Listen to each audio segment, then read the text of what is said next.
The highly contentious race for Cook County State's attorney is growing even tighter tonight.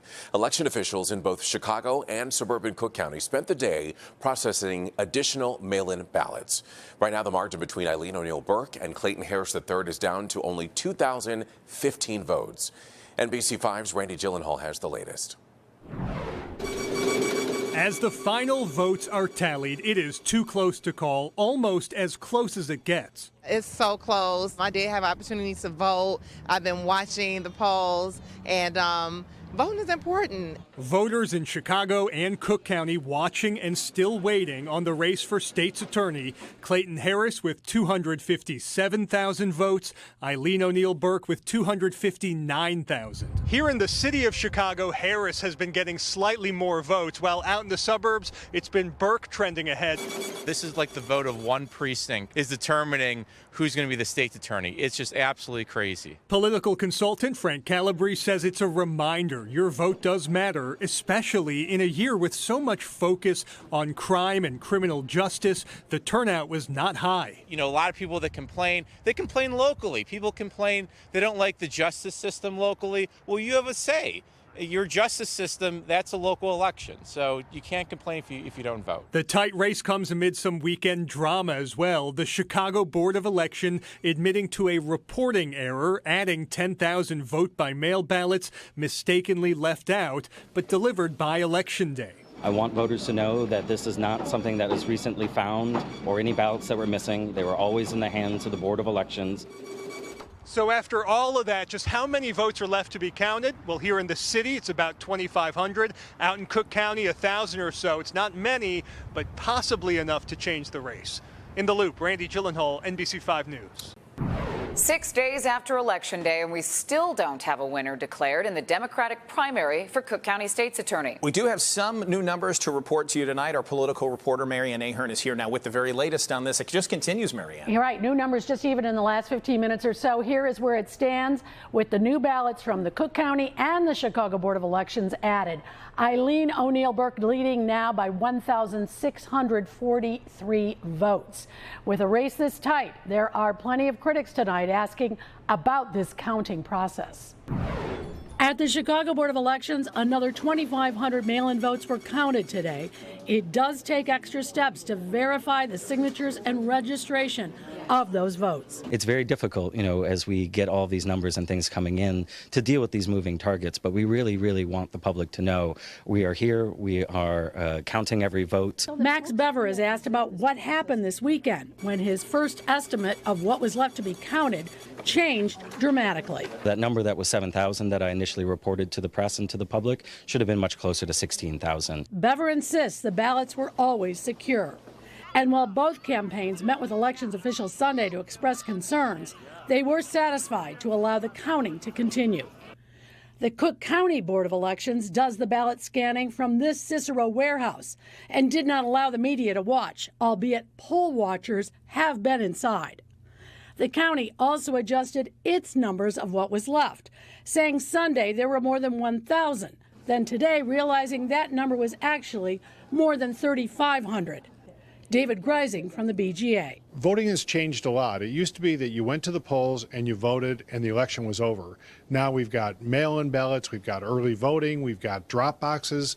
This is a new era in voting, and we need to make sure that we have controls in place to protect the integrity of the vote. So what's left to be counted after today?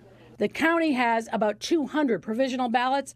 The city has 2,000 provisionals and 1,300 nursing home ballots. As for why it took this long and the miscommunication of what was left to be counted, there are plenty asking for a full review before November. We may well see a challenge to this result given how close it is.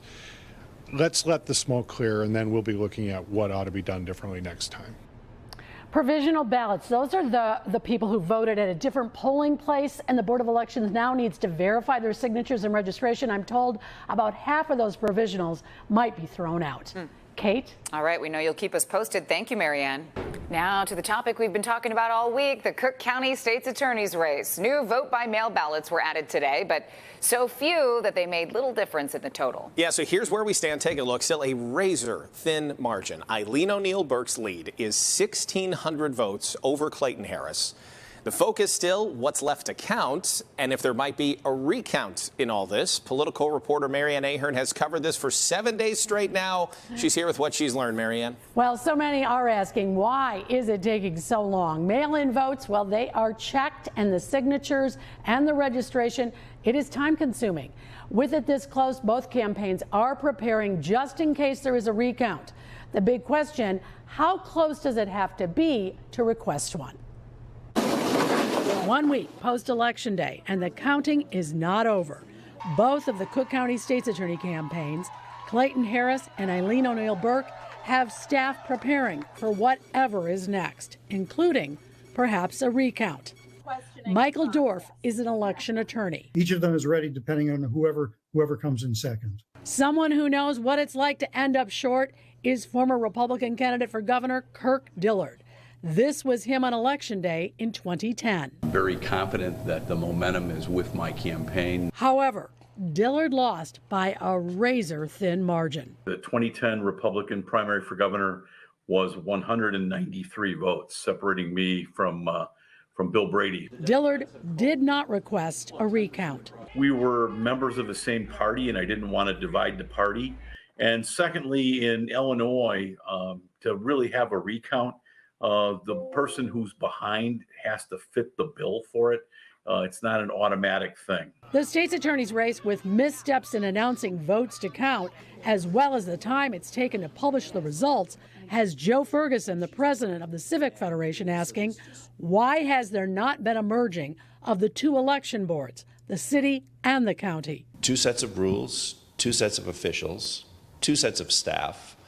A lot of confusion. Just as a matter of simple efficiency, we would save millions and millions of dollars if we merge the two. As for that possible recount, when do you ask for one? Because the technology is so good now, unless the final vote is really, I would say even under 100, there's not going to be a change in the final result. We sort of probably put it in our minds too at about 100 votes. Unless it was less than 100 votes, we didn't want to recount.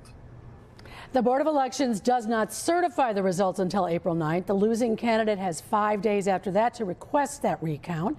Tomorrow, about 1,300 ballots from the City of Chicago nursing homes are expected to be counted. And while a few more might trickle in, that will be the final large batch of uncounted ballots. But don't anticipate anyone declaring probably until April 9th. Just keeps getting closer and closer. Just so interesting that that's what it would take to trigger. And I'm surprised to hear that 100 threshold there. I thought they say technology is just really accurate. That's fascinating. Which is good.